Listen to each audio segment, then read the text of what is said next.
नमस्कार, मैं हूं अजय और मथुरा से खबर है जहां पर पीएफआई के सदस्यों की न्यायिक हिरासत बढ़ गई है। एसडीएम मार्ट ने आरोपियों को कोर्ट में पेश किया था। ऑनलाइन पेशी के बाद आरोपियों की पेशी न्यायिक हिरासत बढ़ा दी गई है। पेशी के दौरान 14 दिन की कोर्ट ने न्यायिक हिरासत फिर से बढ़ा दी है। 1 लाख के मुचलका दाखिल करने का आदेश भी दिया है। मार्ट टोल में 4 पीएफआई संदिग्धों की गिरफ्तारी हुई थी। पीएफआई सदस्यों पर जातीय हिंसा भड़काने की साजिश का आरोप है। हाथरस कांड के बाद हुई थी इनकी गिरफ्तारी और अब फिर से एक बार न्यायिक हिरासत 14 दिनों के लिए बढ़ा दी गई है। हाथरस कांड के बाद जिस तरह की राजनीति चली उस सब के बीच जितना बड़ा हंगामा खड़ा हुआ तो कई ऐसे तत्व थे, कई ऐसी ताकतें थी जो अंदर खाने इसे जातीय हिंसा में बदलने की कोशिशों में जुट गई थी। आरोप है कि पीएफआई इसी कोशिशों में लगा था और जो ये 4 आरोपी हैं जिन्हें गिरफ्तार किया गया था ये बाहर से यहां पर आए थे, पीएफआई के बताए जा रहे हैं और इन्होंने यहां जातीय दंगा भड़काने की कोशिशें की थी। इसी आरोप में फिलहाल इन्हें हिरासत में लिया गया है, गिरफ्तार करके रखा गया है और फिर से एक बार न्यायिक हिरासत बढ़ी है। नितिन हमारे संवाददाता मेरे साथ जुड़ गए हैं मथुरा से। नितिन, क्या दलील पेश की गई और क्यों फिर से 14 दिन की बढ़ी न्यायिक हिरासत, क्या कहा कोर्ट ने? अजय, हम अपने दर्शकों को बताना चाहेंगे कि जिस 5 तारीख को गत 5 तारीख को ये जो पीएफआई के संदिग्ध थे इनको मार्ट टोल प्लाजा से पकड़ा था और पुलिस ने इनका सबसे पहले जो चालान किया था वो दफा 151 में किया था। तो जिसके चलते आज इनके जो 14 दिन थे वो पूरे हुए थे और लिहाजा जो एसडीएम मार्ट हैं उन्होंने इनकी ऑनलाइन पेशी ली है क्योंकि ये मथुरा की अस्थायी जेल में बंद हैं। आज इनके 14 दिन पूरे हो रहे थे धारा 151 के तहत और इनको 116 का नोटिस दिया गया है और इनसे कहा गया है कि आप जल्द से जल्द अपना 1 लाख का मुचलका जो है न्यायालय में पेश करें एसडीएम मार्ट की अदालत में, ताकि आपकी जो जमानत है उस पर सुनवाई हो सके। तो लिहाजा तो साफ तौर पे फिर से एक बार न्यायिक हिरासत बढ़ी है। पूछताछ जारी रहेगी, पूरे मामले में पड़ताल भी जारी है। अब एसटीएफ के हवाले पड़ताल की गई है इस पूरे मामले की।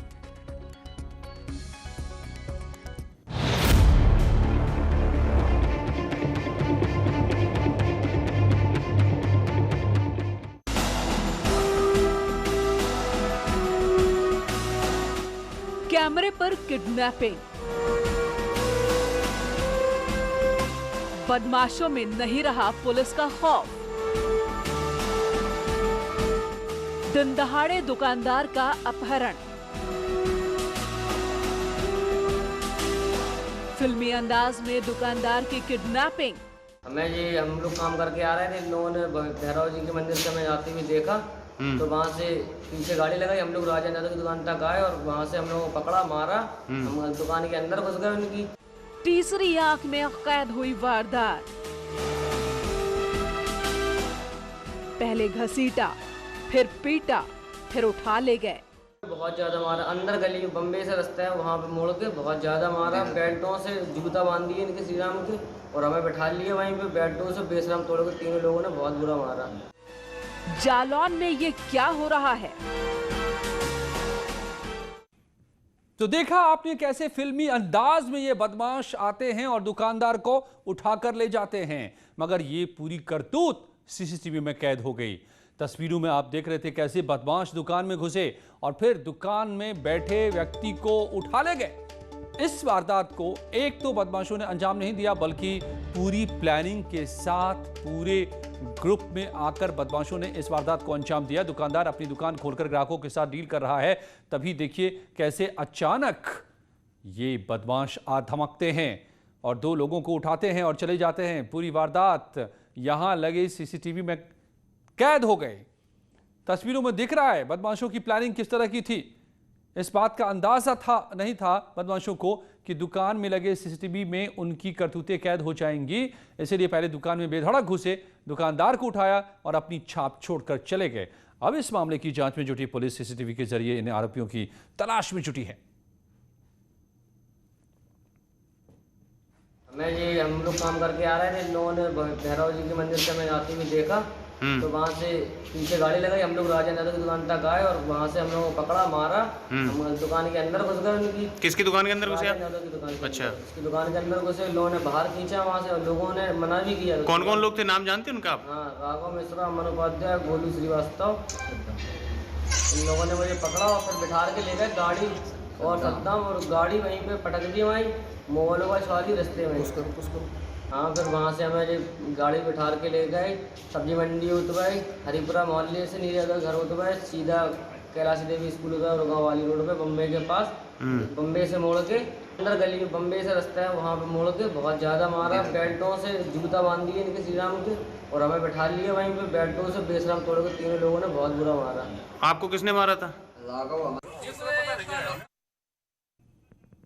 प्रदीप कुमार हमारे संवाददाता मेरे साथ जुड़ गए हैं जालौन से। प्रदीप, इस पूरे मामले में अब तक पड़ताल में क्या बातें सामने आ रही है? कौन है ये लोग जो अपहरण करने आए थे, अपहरण करके ले गए थे? क्या इनका इरादा था?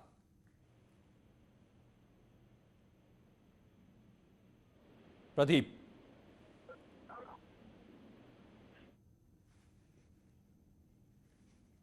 जालौन की ये तस्वीर आप देख रहे हैं। फिल्मी अंदाज में दुकान में घुसकर अपहरण की वारदात, पूरी तस्वीर सीसीटीवी में कैद हो गई है। कैसे उठाकर ले जा रहे हैं जरा ये देखिए। बिल्कुल वही जैसे फिल्मों में आप देखते होंगे, वही अंदाज, वही तौर तरीका, बेखौफ अंदाज, बेधड़क दुकान में घुसते हैं और किस तरीके से पकड़ कर ले जाते हैं।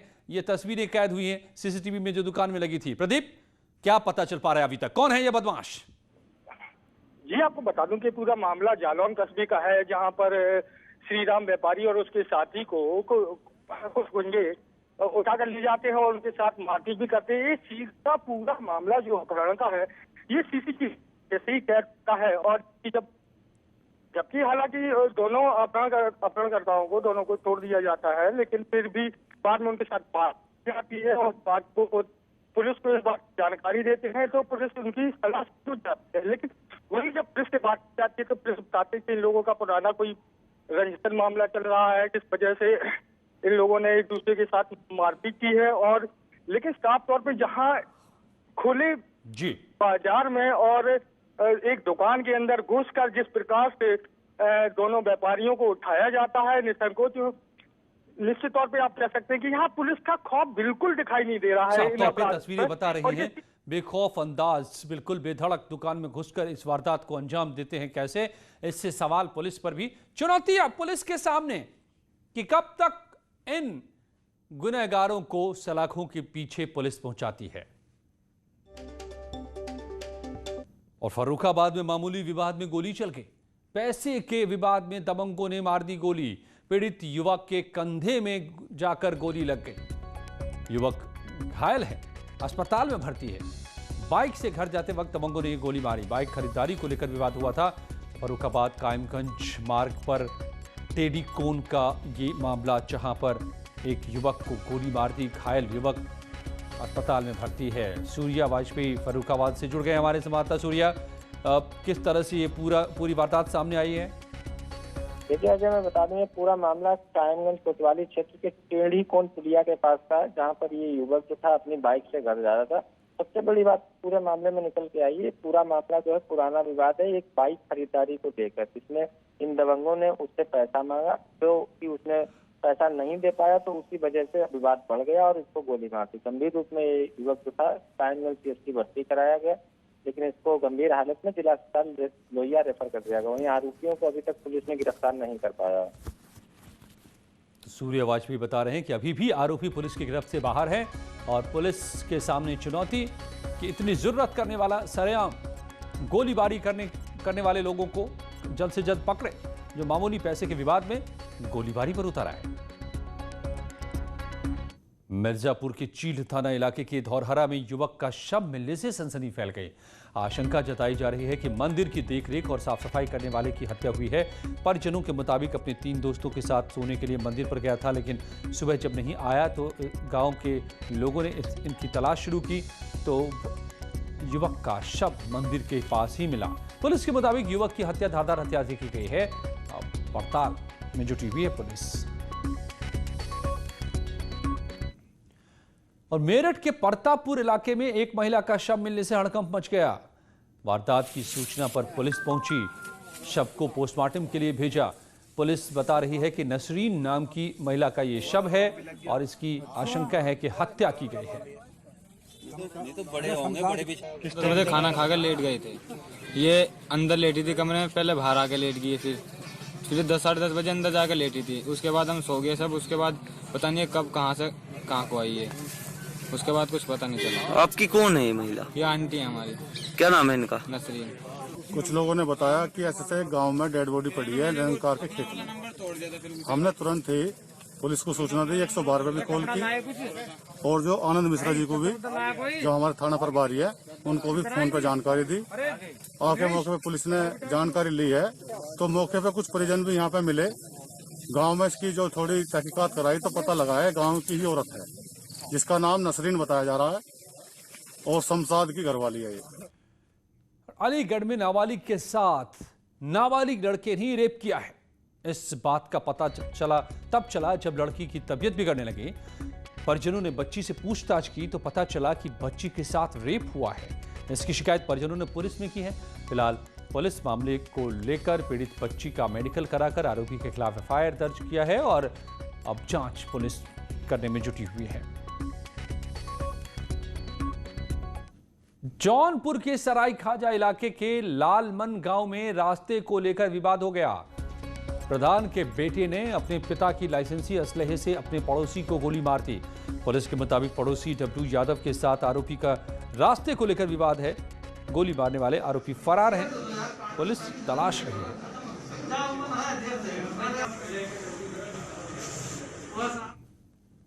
और लखनऊ से बड़ी खबर है। बीएसपी के विधायक विनय शंकर तिवारी और उनकी पत्नी रीता तिवारी के खिलाफ एफआईआर दर्ज किया गया है। बीएसपी विधायक और उनकी पत्नी के खिलाफ एफआईआर। सीबीआई ने 754 करोड़ के बैंक फ्रॉड मामले में यह एफआईआर दर्ज की है। गोरखपुर के चिल्लू पार्क के विधायक हैं विनय तिवारी।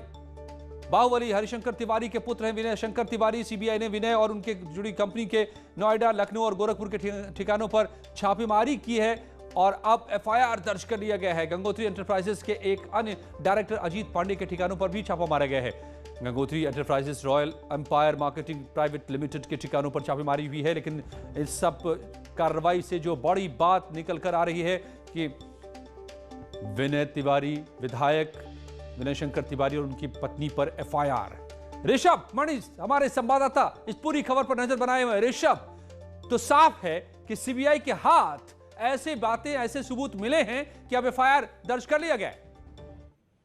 जी अजय, बिल्कुल कंफर्म हो गया है। सीबीआई की ओर से कंफर्मेशन आ रहा है कि उन्होंने बसपा के विधायक विनय शंकर तिवारी, उनकी पत्नी रीता तिवारी और उनकी कंपनी में एक और डायरेक्टर अजीत पांडे के खिलाफ बैंक फ्रॉड की धाराओं में एफआईआर दर्ज कर ली है। एफआईआर दर्ज करने के बाद उनके ठिकानों पर छापेमारी चल रही है, जिसमें नोएडा सेक्टर 100 में उनका एक ऑफिस है, लखनऊ के महानगर में और गोरखपुर, 3 ठिकानों पर छापेमारी कर रही है सीबीआई। और जो हमें जानकारी मिल रही है उसके मुताबिक सीबीआई को इस घोटाले से जुड़े अहम दस्तावेज भी मिले हैं। जो सीबीआई के सोर्सेज ने कंफर्म किया है उसके मुताबिक कई नेशनलाइज बैंकों से करोड़ों रुपए का लोन लिया गया था और इस लोन को कहीं और इन्वेस्ट किया गया है। इस लोन को रीपे नहीं किया गया है, जिसके बाद बैंकों की ओर से शिकायत की गई थी। सीबीआई ने जांच की और अब एक ये एफआईआर दर्ज कर ली गई है। अजय, तो ये इतनी बड़ी राशि का लोन कितने लंबे वक्त में लिया गया? क्यों पहले ये मामला सामने नहीं आया? क्या बैंक वालों की भी मिलीभगत है? बहुत सारी बातें अभी सामने आनी बाकी है लगता है 754 करोड़ के मामले में। जी अजय, देखिए सीबीआई ने इसमें तमाम बैंक ऑफिशियल्स को भी आरोपी बनाया है। सीबीआई अपनी जांच के दौरान देखेगी कि प्रोसेस जो भी थी बैंक लोन लेने की, क्या उसको फॉलो किया गया है या उसमें कहीं कोई उसको दरकिनार किया गया है नियमों को। चूंकि ये खुद बसपा से विधायक हैं, इनके पिता हरिशंकर तिवारी मंत्री रह चुके हैं। तो 754 करोड़ के बैंक फ्रॉड के मामले में बाहुबली हरिशंकर तिवारी के बेटे विनय शंकर तिवारी और उनकी पत्नी के खिलाफ एफआईआर दर्ज कर लिया गया है। सीबीआई की आज बड़ी छापेमारी हुई है इनके कई ठिकानों पर। तो क्या ये यूपी के माल्या साबित होंगे? क्या देखना होगा। आगरा के थाना इत्मादौला इलाके में कैश कलेक्शन एजेंट की बदमाशों ने गोली मारकर हत्या कर दी।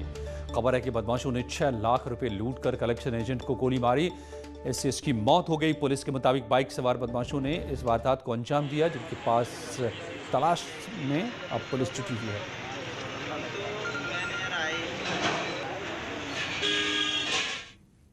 लौटते हैं कुछ ही पलों में और खबरों के साथ। अमेठी के गौरीगढ़ के संभावा गांव में गैंगस्टर के खिलाफ सरकार ने एक्शन लिया है। प्रशासन ने पहले आरोपी के खिलाफ गैंगस्टर एक्ट लगाया, इसके बाद डीएम के आदेश पर गैंगस्टर संजय यादव पर शिकंजा कसना शुरू किया। अब प्रशासन ने गैंगस्टर के घर, खेत और मकानों को सीज कर दिया है और जानकारी देने के लिए प्रशासन ने कुर्की नोटिस भी चिपका दिया है। संजय यादव पर हत्या समेत कई गंभीर धाराओं में मुकदमा दर्ज है। ये पहली कार्रवाई नहीं है, इससे पहले भी सरकार के आदेश पर प्रशासन ने अपराधियों के खिलाफ एक्शन लिया। अवैध संपत्तियों पर प्रशासन ने बुलडोजर भी चलाया ताकि आरोपियों को सबक सिखाया जा सके। सुनो सुनो सुनो गैंगस्टर। यूं तो योगी सरकार जब से प्रदेश में बनी है तब से लगातार अपराधियों के खिलाफ एक्शन जारी है। अब सरकार ने काली कमाई वालों पर नजर अपनी टेढ़ी की है। जिन अपराधियों ने अपराध के दम पर काला साम्राज्य खड़ा किया, उसके खिलाफ प्रशासन लगातार शिकंजा कस रहा है। इस बार प्रशासन ने बाहुबली अतीक अहमद के शार्प शूटर जुल्फिकार उर्फ तोता पर हाथ डाला है। इससे पहले माफिया अतीक अहमद और उसके गुर्गों की 100 करोड़ से ज्यादा की अवैध संपत्ति पर बुलडोजर चल चुका है।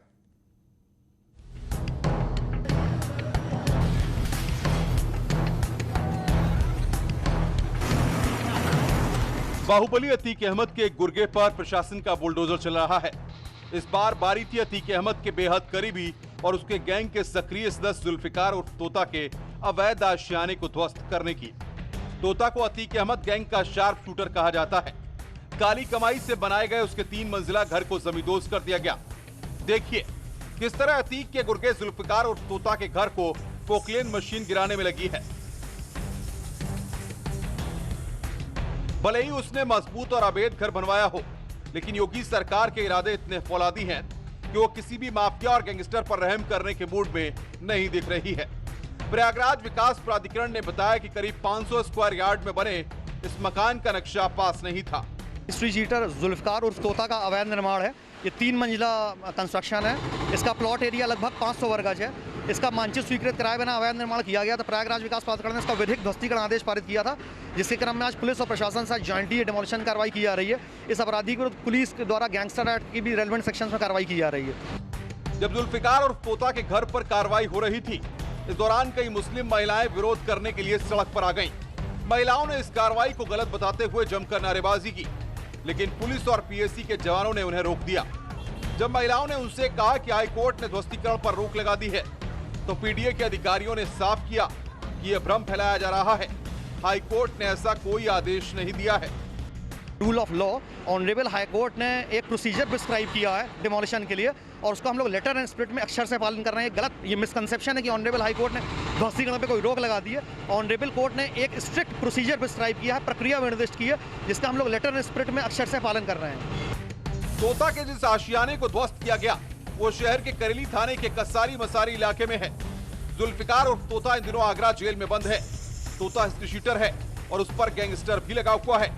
उसके खिलाफ करीब 40 आपराधिक मुकदमे दर्ज हैं। इनमें कई हत्या की कोशिश, लूट, बलवा करने समेत कई दूसरी गंभीर धाराओं में केस दर्ज हैं।